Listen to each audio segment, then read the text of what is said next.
தென் சென்னை அதிமுக வேட்பாளர் ஜெயவர்தனிடம் கண்ணீர் மல்க பெண் ஒருவர் கோரிக்கை விடுத்தார். ஈக்காட்டு தாங்கல் பகுதியில் கட்சி நிர்வாகிகளுடன் பிரச்சாரத்தில் ஈடுபட்டிருந்த போது அம்பாள் நகர் பகுதியில் வசிக்கும் பெண்கள் இருவர் தங்களது நிலத்தை காத்து தருமாறு ஜெயவர்தனிடம் கண்ணீர் மல்க கோரிக்கை வைத்தனர்.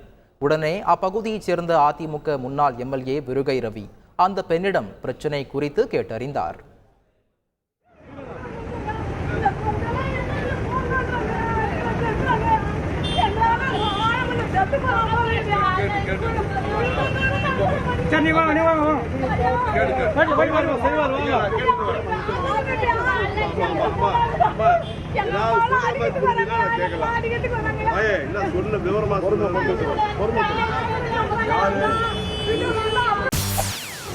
செய்திகளை உடனுக்குடன் தெரிந்து கொள்ள உடனே சப்ஸ்கிரைப் பண்ணுங்க.